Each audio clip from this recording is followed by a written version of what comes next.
सिद्ध साहित्य, देखो सिद्ध साहित्य का समय कब है, 8वीं से 13वीं शताब्दी, ठीक है ना, ये सिद्ध साहित्य का समय है। इनके सरैप्पा सरैप्पा का समय 1969 ईस्वी या 7वीं 8वीं शताब्दी भी मानते हैं।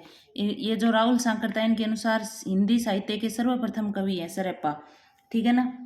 इनकी रचना है 2 आंकों से और भाषा है संधा भाषा। तो ये सारी बातें याद रखनी है। अब इनकी 2 महत्वपूर्ण कथन है जो याद रखने हैं।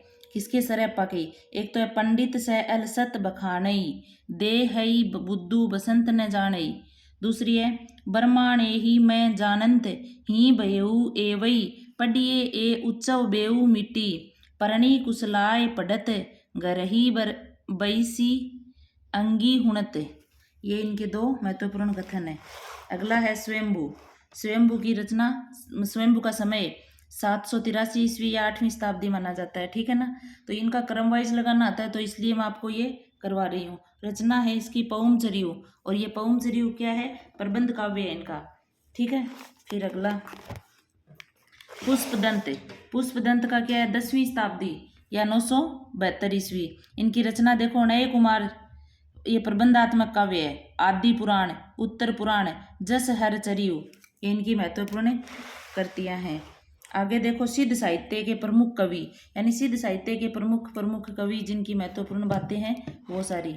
तो सिद्ध साहित्य के प्रमुख कवि कौन है, सरैप्पा तो इनके प्रवर्तक हैं। स्वयंभू 8वीं शताब्दी या 783 ईस्वी।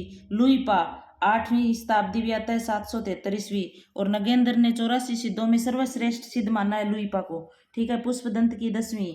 और सबरप्पा कौन थे, सरैप्पा के शिष्य, ठीक है। और कम्बलप्पा, इसकी एक रचना है ये असंबंध सरग दृष्टि रचना, ठीक है। तो ये सारी महत्वपूर्ण बातें हैं जो याद रखनी है आपको। अब कणप्पा के 2 स्टेटमेंट है वो याद रखने हैं। देखो कणप्पा, नगर बीहरे डोंबी तोहरी, कड़िया हुई होए जाए सो बाइये नाड़िया। एक तो ये है। दूसरा है आगम बे पुराणे, पंडित माँ बहती, पक सिरिफल अली एजिम वाहेरती भरमियंती। ये कणप्पा के 2 महत्वपूर्ण कथन है। आगे देखो नूर मोहम्मद। नूर मोहम्मद देखो, इनकी एक तो कथन है, ये कथन वेरी इंपॉर्टेंट है, यानी सबके साथ ही करवा रही हूँ अब मैं, जितने आपके सेकंड यूनिट आती है ना हिंदी साहित्य का इतिहास उसके। तो करो मुहम्मद साहेब खानू, सूरज देहली सुल्तानू, धर्म पंथ जग बीच चलावा, नीवर ने सब खबरें सो दुख पावा। ये इनकी कथन है एक जो बहुत ही इंपॉर्टेंट है। और रचना इंद्रावती 1744 में। और दूसरी है अनुराग बांसुरी, ये भी 1764 में। समय याद रखना है भाई इनका। और इनकी दोनों की भाषा क्या है, अवधी भाषा है, भाषा भी पूछी जाती है। अनुराग बांसुरी में एक बात है, देखो हिंदू मग पर पाँव न रखाऊं, काजो बहुते हिंदी बखेऊ। ये फारसी में लिखा गया है, लेकिन है किसमें, अनुराग बांसुरी में। अनुराग बांसुरी रचना अवधी भाषा में है, फारसी भाषा में लिखा है। इसमें क्या है, चौपाइयों के बीच में बरवे छंद आया है। इसमें क्या है, चौपाइयों के बीच में कौन सा छंद आया, बरवे छंद। और 2 रचनाएं इसकी फारसी की भी इंपॉर्टेंट है, रोजतुल और हकायक, ये फारसी भाषा में है इसकी, ठीक है। आगे देखो फिर नाथ साहित्य। नाथ साहित्य का समय 12वीं 13वीं शताब्दी। नाथ कौन थे, जो शिव को मानने वाले थे वो, रामकुमार वर्मा। रामकुमार वर्मा 12वीं से 14वीं शताब्दी माना है सिद्धों का समय। तो 12वीं 13वीं तो है, और लेकिन रामकुमार वर्मा का नाम आ जाए तो 12वीं से 14वीं है, ठीक है ना। हजारी प्रसाद द्विवेदी ने नाथ साहित्य को, जो नाथ साहित्य है ना आपका, इनको क्या क्या नाम दिया है, सिद्ध मत, सिद्ध मार्ग, योग मार्ग, अवधूत मत आदि नामों से पुकारा है। यानी इनको ये इतने नाम आचार्य हजारी प्रसाद द्विवेदी ने दिए हैं। 9 नाथ हैं, और 9 नाथों के नाम याद करने का सूत्र है, देखो आम गोच गाज चौबग्यो, आम ओच गाज चौबग्यो, ये इनके 9 नाम है। और 9 नाम याद रखने का ये सूत्र है। अब देखो कैसे कैसे, आ से क्या हो जाएगा, आदिनाथ, आदिनाथ शिव है। मैं से क्या हो जाएगा, मत्स्येंद्र नाथ या मच्छिंद्र नाथ। गो से क्या हो जाएगा, गोरखनाथ, ये इनके प्रवर्तक है। और गोरखनाथ का समय क्या माना है, 9वीं से 11वीं सदी है, यानी 845 ईस्वी भी मानते हैं। और शुक्ल के अनुसार इनका समय कौन सा है, 13वीं शताब्दी। और कुल रचनाएं शुक्ल ने इसकी 14 मानी है गोरखनाथ जी की। तो ये शुक्ल वाला इंपॉर्टेंट अभी याद रखना, 13वीं सदी, ठीक है ना। फिर गो से हो गया, चय से हो जाएगा चरपटनाथ है, गा से हो जाएगा गाहिणी गाहिणी नाथ है, जय से हो जाएगा ज्वालेंद्र नाथ है, चौ से हो जाएगा चौरंगी नाथ है, बै से हो जाएगा भरतहरि नाथ है, और गो से हो जाएगा गोपी चंद नाथ है। ये 9 नाथ हैं जिनका याद रखना आपको कर्म से, क्योंकि पूछा जा सकता है। गोरखवाणी के संपादक कौन है? पीताम्बर दत्त बर्थवाल है। और गोरखनाथ ने एक स्टेटमेंट बोला था, जो कथन याद रखना है वो, अवधूत मन चंगा तो कटौती में गंगा। ये गोरखनाथ के कहा हुआ कथन है। अब देखो आपके इसमें क्वेश्चन कैसे आते हैं, उस हिसाब से ही मैंने इनको करवाया है। तो देखो कर्मानुसार लगाना आता है इनका। जैसे रामानुजाचार्य 10वीं शताब्दी, निम्बार्काचार्य 13वीं शताब्दी, मध्वाचार्य 14वीं शताब्दी, वल्लभाचार्य 15वीं शताब्दी, ऐसे इनको क्रम से लगाना आता है।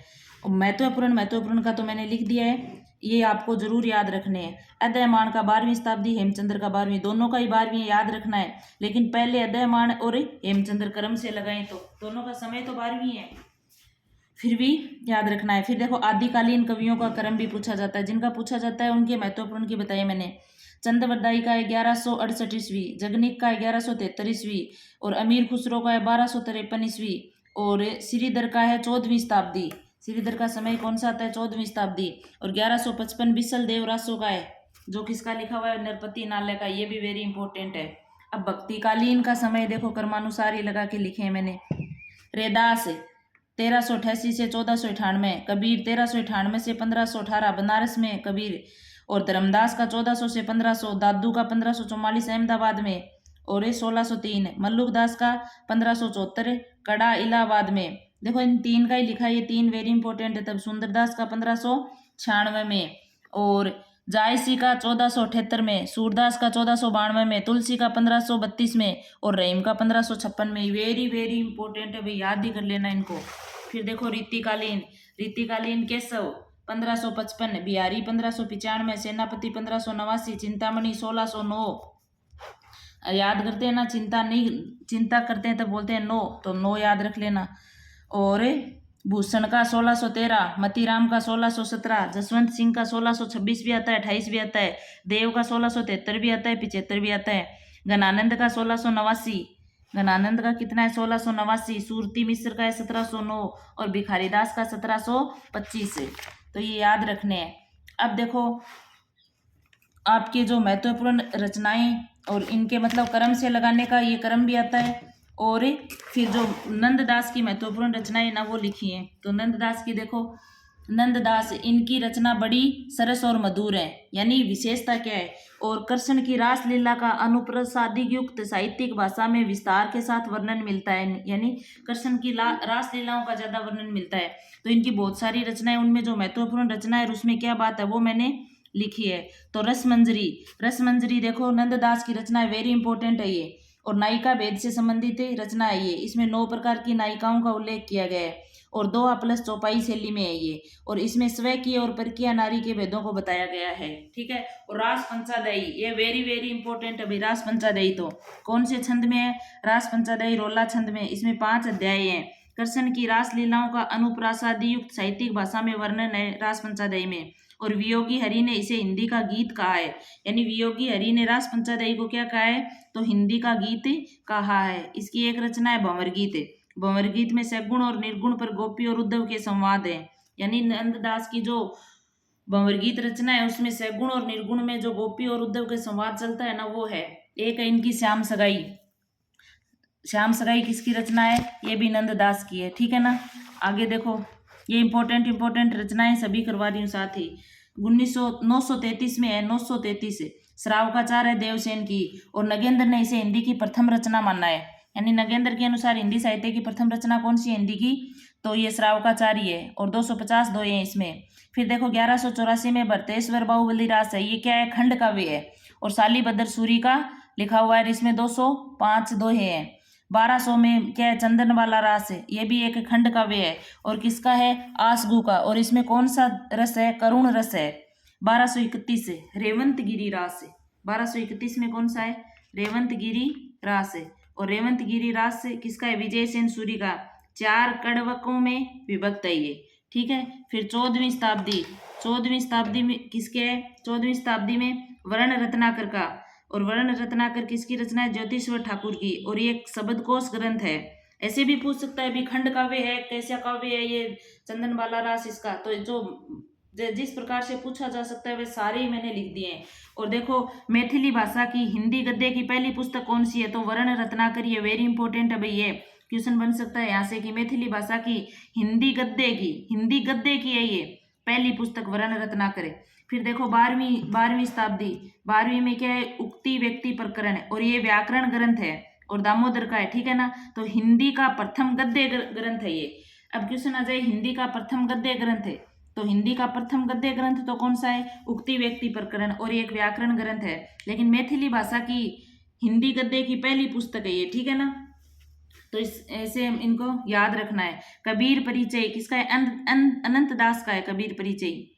और कबीर परिचय में अनंत दास ने कबीर के व्यक्तित्व और जीवनी संबंधी तथ्य लिखे हैं। क्या लिखे हैं इसमें, व्यक्तित्व का और उनके जीवन से संबंधित बातें लिखी हैं। अब देखो एक दब सहाव पायस, यानी दब सहाव पायस या द्रव्य स्वभाव प्रकाश को गाथा साहित्य को है, ये गाथा साहित्य की रचना है। इसमें देखो प्राकृत में किसने रूपांतरित किया था इसको, यानी इसको प्राकृत में किसने किया था, तो माइकल धवल ने।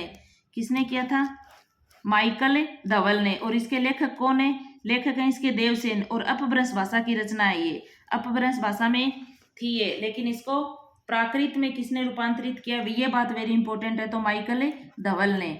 अब देखो शुक्ल ने रासो साहित्य में उल्लेख किया है, यानी ये तो दो रचनाएं है ना, ये शुक्ल ने कौन से साहित्य में मानी है, रासो साहित्य में। तो क्वेश्चन ऐसे भी आ सकता है कि शुक्ल ने कौन सी रचनाओं को रासो साहित्य में माना है, तो ऐसे भी आ सकता है। ऐसे इसके रचनाकार और ये रचनाएं इंपॉर्टेंट है, तो मधुकर भट्ट तो जय मयंक जस चंद्रिका, इसके कौन है, मधुकर भट्ट, और रणमल छंद श्रीधर की है, ठीक है ना। आगे देखो ज्ञानदीप 1669 में, और शेख नबी की रचना है ये। और 16वीं शताब्दी में जोगिंदु भी नाम है इसका, योगिंदु भी है। और परमात्म प्रकाश लिखी थी इसने 6वीं शताब्दी में, 16वीं नहीं सॉरी 6वीं शताब्दी में। योगिंदु भी नाम है इसका, जोगिंदु भी नाम है, और जोगिंदु है ये। और परमात्म प्रकाश इसकी ये इंपॉर्टेंट है। योगसार, दो रचनाएं वेरी इंपॉर्टेंट है। व्याकरण ग्रंथ है कौन सा, सिद्ध हेमचंद्र और शब्दानुशासन है, ठीक है ना। और कर्मानुसार देखो क्वेश्चन ऐसे भी आ सकता है, अभी पहले अपन ने जो उनको कर्मानुसार लिखा था इनको, कुलपति मिश्र को और बिहारी को, लेकिन क्वेश्चन आ जाए कि रचनाओं के अनुसार कर्मानुसार लिखिए, तो ये इनकी रचनाएं वेरी इंपॉर्टेंट है। इन रचनाओं को मैंने कर्मानुसार ही लिखा है। तो क्वेश्चन कैसे भी आ सकता है कि रचनाओं के अनुसार लेखकों को कर्मानुसार लिखिए, या लेखकों को जन्म के अनुसार कर्मानुसार लिखिए। तो वैसे मैंने पूरे उसी हिसाब से क्वेश्चन किया है। तो रचनाओं के अनुसार ये वेरी इंपॉर्टेंट रचनाएं मैंने एक क्वेश्चन के रूप में बनाई है ये।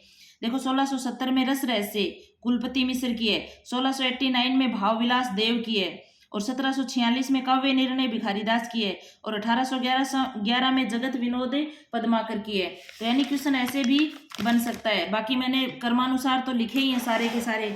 ये देखो आगे वेरी इंपॉर्टेंट है भाई ये रचनाएं। जयचंद प्रकाश 1224 केदार भट्ट की है, और मृगावती 1501 में कुतुबन की है, मधुमालती 1545 में मंजन की है, चित्रावली 1613 भी आता है, 16वीं सदी भी आता है, ये उस्मान की है। पुहु पावती 1669 में दुखहरण की है। हंस जवाहिर किसकी है, 1631 में कासिम शाह की। ये कौन सी भाषा में, अवधी भाषा प्लस ब्रज भाषा में। अनुराग बांसुरी 1761 में नूर मोहम्मद की। यूसुफ जुलेखा 1790 में शेख निसार की। अब देखो क्वेश्चन ऐसे भी आता है कि रचना काल के अनुसार कर्मानुसार लिखिए, तो ये रचनाएं मैंने कर्मानुसार ही लिखी है। तो इनके हिसाब से कुतुबन, उस्मान, कासिम शाह, नूर मोहम्मद, ऊपर सभी पर पढ़ा के। तो क्वेश्चन ऐसे भी बन सकता है, क्वेश्चन भी बना के बताए मैंने। कीर्तिलता 14वीं शताब्दी विद्यापति की है, और कीर्ति पताका, एक तो कीर्तिलता है, एक कीर्ति पताका इनकी। भक्तमाल नाबादास की है। छिदाई वार्ता 16वीं शताब्दी नारायण दास की है। तो ये भी इनको कर्मानुसार लिख के महत्वपूर्ण रचनाएं लिखी है। अब देखो कर्मानुसार में आगे आता है रसिक प्रिया 1591 में केशवदास की। 1650 में कवि कुल कल्पतरु चिंतामणि की। 1661 भी आता है, 64 भी आता है, ललित ललाम मतीराम की। 1689 भावविलास देव की। 1711 अलंकार माला सूरती मिश्र की, और 1750 श्रृंगार निर्णय भिखारीदास की। 1811 जगत विनोद पद्माकर की। वेरी इंपॉर्टेंट रचनाएं हैं सभी की सभी, वही याद रखनी है आपको इनको। आगे देखो सर्वांगी किसकी है, रजब की। राजस्थानी मिश्रित ब्रज भाषा, देखो इनमें भाषाएं भी साथ में पूछी जाती हैं तो मैंने भाषाएं भी लिखी इनकी। ज्ञान बोध मलुक दास की अवधी भाषा में, प्रेम प्रकाश धरणी दास की है, अंगवधु दादू दयाल की है। राजस्थानी खड़ी बोली मिश्रित ब्रज भाषा में, राजस्थानी खड़ी बोली मिश्रित ब्रज भाषा में अंगवधु सबंगी रजब की है। अपनी तथा अन्य निर्गुण संतों की रचनाओं का संकलन है ये सबंगी नाम से। और ये शबद सागर है, बुल्ला साहब की है। शबद सागर किसकी है, बुल्ला साहब की। और शुक्ल ने शिव सिंह सरोज में, शुक्ल ने जो शिव सिंह सरोज रचना है ना उसमें राम सतसई और कड़खा रामायण ग्रंथ गिनाए थे। यानी उसकी एवज में कौन कौन से ग्रंथ गिनाए थे, तो 2 राम सतसई और कड़खा रामायण ग्रंथ गिनाए थे। आगे देखो फिर 9वीं शताब्दी यानी क्रमानुसार ही लिखी, इनको बताया मैंने। कुवल्ले माला उद्बोधन सूरी की है। 11वीं शताब्दी राहुल वेल रोड़ा कवि की है। 12वीं शताब्दी उक्ति व्यक्ति प्रकरण दामोदर की है। 14वीं शताब्दी वर्ण रत्नाकर ज्योतिश्वर ठाकुर की है। और 11वीं शताब्दी में देखो एक महिम भट्ट की व्यक्ति विवेक वेरी इंपॉर्टेंट रचना है। और महिम भट्ट राजानक नाम भी है इसका और कश्मीर के निवासी थे ये। 12वीं शताब्दी में हेमचंद्र द्वाश्रय काव्य इसकी वेरी इंपॉर्टेंट रचना है। और ये शुक्ल के अनुसार व्याकरण के उदाहरणों के लिए लिखी थी इसने। यानी शुक्ल जी ऐसा मानते हैं कि द्वाश्रय काव्य हेमचंद्र ने 12वीं शताब्दी में व्याकरण के उदाहरणों के लिए लिखी थी। आगे देखो 1943 कृष्णा ये ने द्वारिका प्रसाद मिश्र की है। 11वीं भोजराज सरस्वती कंठाभरण और श्रृंगार प्रकाश इनकी वेरी इंपॉर्टेंट रचना है। भोजराज कहाँ के थे, मालवा निवासी है। क्षेमेंद्र की देखो कवि कंठाभरण और सुवृत तिलक है। क्षेमेंद्र की कवि कंठाभरण और सुवृत तिलक है। और 1541 में देखो हित तरंगिनी कृपाराम की है, ये वेरी इंपॉर्टेंट है। नायिका भेद संबंधी पुस्तक है, पुरानी पुस्तक है ये, सबसे पुरानी नायिका भेद से संबंधित सबसे पुरानी पुस्तक क्वेश्चन आ जाए तो ये हित तरंगिनी है। रीति निरूपण की सबसे पुरानी पुस्तक भी इसी को मानते हैं। सेठ गोविंद दास है, नवरस है, वर रुचि प्राकृत प्रकाश है। और रहीम दास की बरवे नायिका भेद 1610 से 1615 के बीच लिखी थी। अब देखो रस से संबंधित अपने बहुत सारी रचनाएं हैं तो उन सबको मैंने एक साथ ही लिखा है। 1633 में रस राज मतीराम की है। 1670 में रस रहस्य कुलपति मिश्र की है। रस प्रबोध रसलीन की है। रस रत्नाकर सूरती मिश्र की है। रस सारांश भिखारी दास की है। और 1931 में रस कलश हरियोद की है। देखो समय मैंने उन्हीं का लिखा है जो वेरी इंपॉर्टेंट है, बाकी रस से संबंधित अपने साहित्य की सारी रचनाएं एक साथ लिख दी मैंने। 1882 में रसिकानंद गवाल कवि की। और वीरय वारिस बोधा कवि की है। सुजान चरित सुदन की है। ठीक है ना, वेरी इंपॉर्टेंट रचनाएं अभी सभी की सभी लिख रही हूँ साथ में। अब देखो केशव की इंपॉर्टेंट रचनाएं सभी। केशव का समय 1555 है। और 1591 में रसिक प्रिया, 1601 में कवि प्रिया, और 1601 में रामचंद्रिका, और 1607 में विज्ञान गीता वीर सिंह देवचरित, और एक इनकी छंदमाला रचना है, एक नक्सिक वर्णन है, एक रस सागर है, वेरी इंपॉर्टेंट है रस सागर। फिर देखो अगले हैं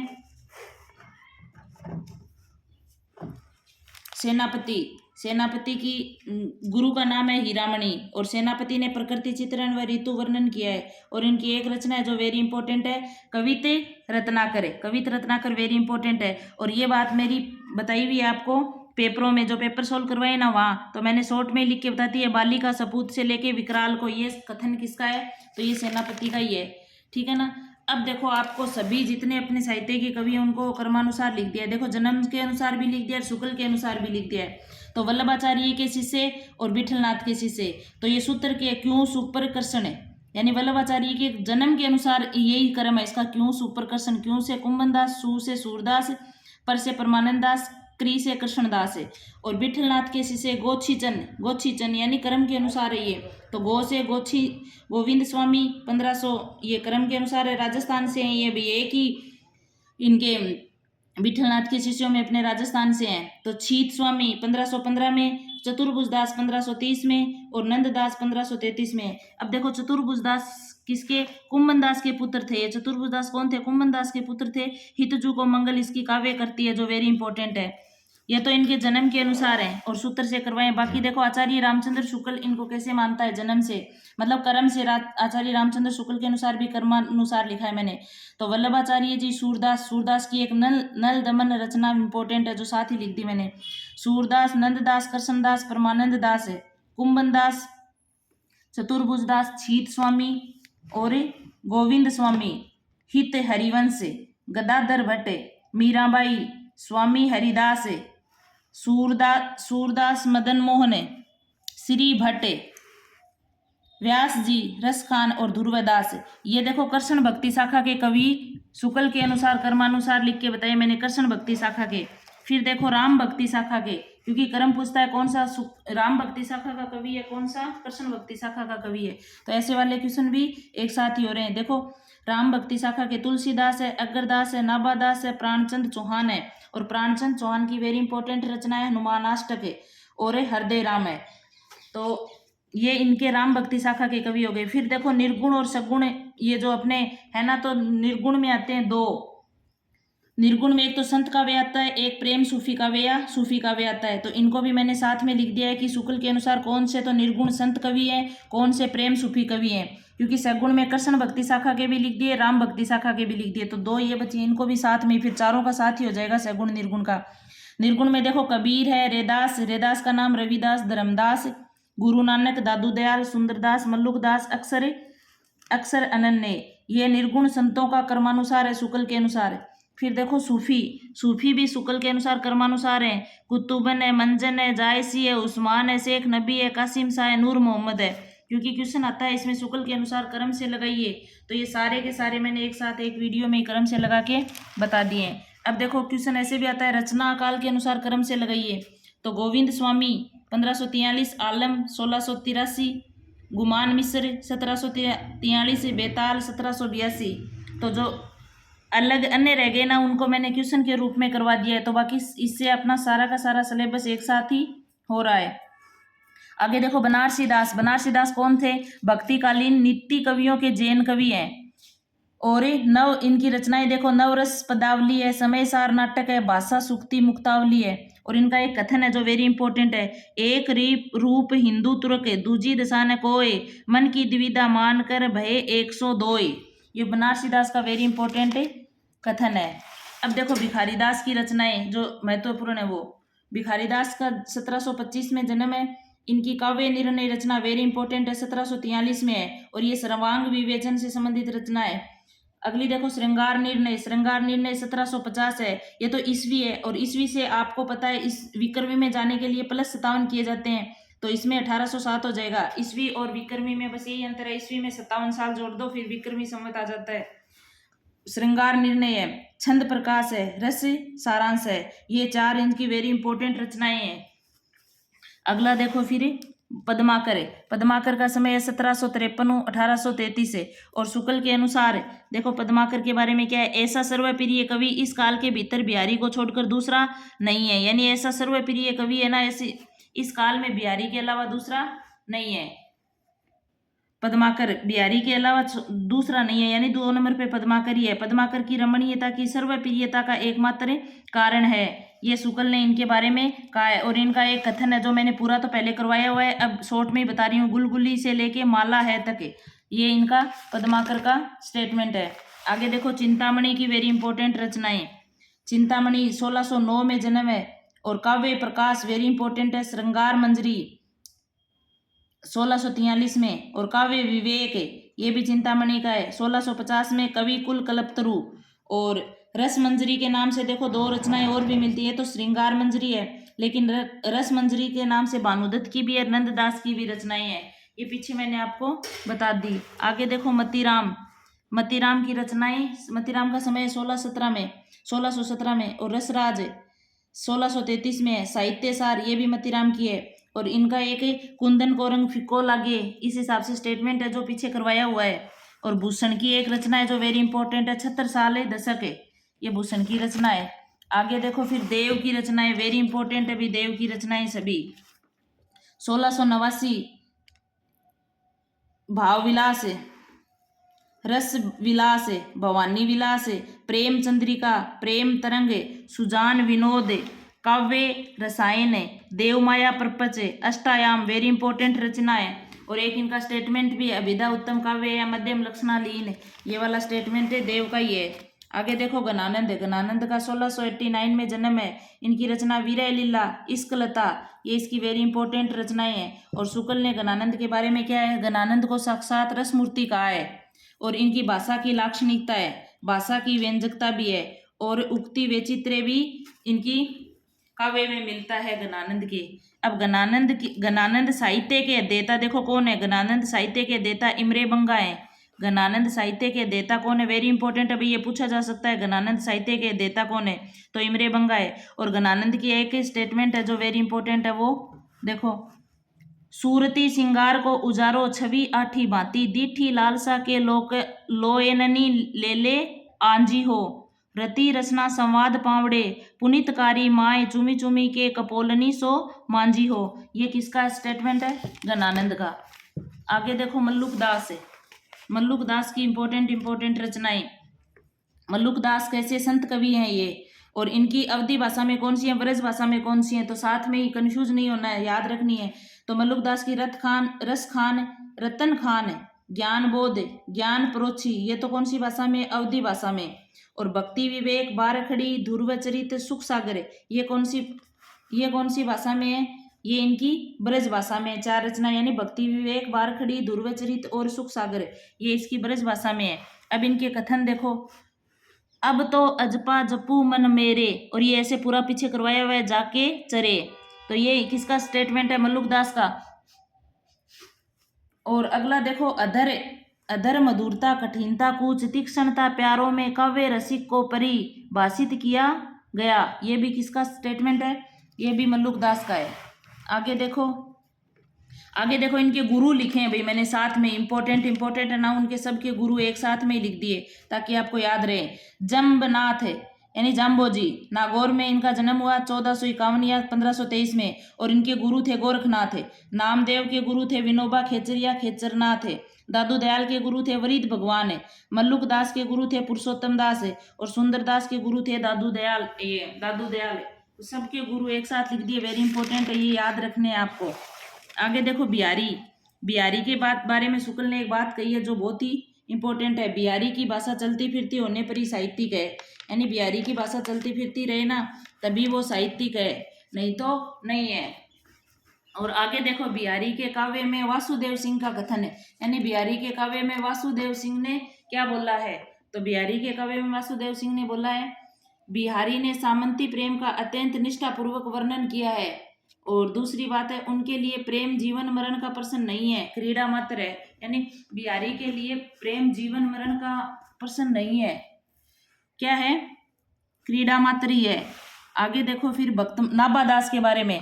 नाभादास कैसे कवि हैं, नाभादास है राम भक्ति शाखा के कवि, नाभादास राम भक्ति शाखा के कवि। और भक्तमाल इसकी रचना है, वेरी इंपॉर्टेंट है, 1585 में, जीवनी परक ग्रंथ है ये। और इसमें देखो कबीर के संदर्भ में एक बात कही है, कबीर का नी राखी नहीं वर्णाश्रय सठ दसनी। और तुलसी के बारे में भी एक बात कही है, कली कुटिल जीव निस्तारे ही वाल्मीकि तुलसी भयो। और मीरा के बारे में एक बात कही है, ये देखो, लोक लाज कुल श्रृंखला तजी मीरा गिरधर भजी, सहदृश गोपिका प्रेम प्रकट कल जुगई दिखायो। ये मीरा के विषय में छप्पे की पंक्तियां भक्तमाल से उद्धृत हैं, ये यानी छप्पे की पंक्तियां हैं और भक्तमाल से उद्धृत हैं ये। आगे देखो फिर कबीर के बारे में। कबीर का 1398 में जन्म हुआ, और इनके जो महत्वपूर्ण कथन है वो देखो, ज्यादातर इनके कथन ही पूछे जाते हैं, या फिर कोई कथन दे देता है और उसका अर्थ पूछ लेता है, ऐसा ही आता है अपने नेट में। तो कथन देखो, हमन है इश्क मस्ताना, हमन को होशियारी क्या, रहे आजाद या जग में, हमन दुनिया से यारी क्या। दूसरा है, सूर समाना चंद में दुहु, किया घर एक, मन का चिंता तब भया, कछु परबिल लेख। तीसरा है, तुम बिन जानो गीत है ये निज ब्रह्म विचार, तुम जिन जानो गीत है ना, ये सारे ब्रह्म के विचार हैं, तुलसी कबीरदास जी कहते हैं। आगे देखो, बहुविध चित्त बनाए के हरि रचो क्रीडा रास, जे ही न इच्छा झूलिवे की, ऐसी बुद्धि के ही पास। और इनकी कबीर परिचय के अध्येता देखो कौन है, ये कबीर परिचय के अध्येता रहना जैसे गणानंद के अध्येता, ये वेरी इंपॉर्टेंट है, याद रखने आपको। तो कबीर परिचय के अध्येता है पुरुषोत्तम दास अग्रवाल, धर्मवीर और डेविड लोरेंजन, ये आपको याद रखने हैं। आगे देखो फिर नामदेव कौन से जाति से थे, दर्जी जाति से, और कौन से संप्रदाय से, वारकरी संप्रदाय से थे। और इनका एक स्टेटमेंट भी है, माई न होती बाप न होते, मैंने आपको बताया भी था उस समय कि माँ बाप नहीं होंगे तो नाम कौन देगा, तो बाप न होते कर्म कहाँ ते आया, यानी ये पूरा स्टेटमेंट पीछे करवाया हुआ है। और दूसरा देखो, सुफल जन्म मोको गुरु किन्हा, दुख विसार सुख अंतर दीना, ज्ञान दान मोको गुरु कीना, राम नाम बिन जीवन हीना। यानी ये किसका है, रामदेव का है, नामदेव का है। और राम नाम रिया जाए तब तुलसी दे दे, तो आप सीधा तुलसी का ही करते हो। और ये स्टेटमेंट भी करवाया हुआ है प्रताप शाही का पूरा, तो कौन परी से लेके ढरकावे तक है, तो ये मेरा करवाया हुआ है, पीछे वहां देख लेना पूरा। तो अब देखो दादू दयाल है, दादू दयाल का कथन है पहले तो, कुछ नहीं का नाव धरी भरमा सब संसार, सांच झूठ समझे नहीं ना कुछ किया विचार। वेरी इंपॉर्टेंट है। और इनकी हरडेवाणी रचना है ना, दादू दयाल की रचनाओं का संकलन है ये। और दादू दयाल की समग्र रचनाओं को अंग वधु शीर्षक से रज्जब ने संकलित किया था। और इनकी अलख दरीबा है ना, ये दादू पंथ संबंधी सत्संग स्थल को अलख दरीबा कहा जाता है। और अंग वधु दादू दयाल की तो रचना है, और इसके संकलनकर्ता कौन है, रज्जब जी हैं। अब देखो नरोत्तम दास, नरोत्तम दास पानी परात को हाथ छुयो नहीं, नैने नहीं के जल सोपक धोए। वेरी इंपॉर्टेंट इनका कथन है। और इनकी रचना देखो, ध्रुव चरित और सुदामा चरित, वेरी इंपॉर्टेंट है। ध्रुव चरित और सुदामा चरित किसकी रचनाएं हैं, नरोत्तम दास की हैं। लेकिन एक ध्रुव दास का स्टेटमेंट है, वो भी वेरी इंपॉर्टेंट है। ये देखो, बहु बीती थोड़ी रही सो बीती जाए, हित ध्रुव बेणी बिचारी के बसी वृंदावन आए।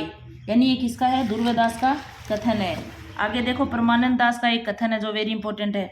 कहाँ करो बेकुंठ ही जाए, जह नहीं नंद जह नहीं जसोदा, जह नहीं जह गोपी गवाल ने गाय।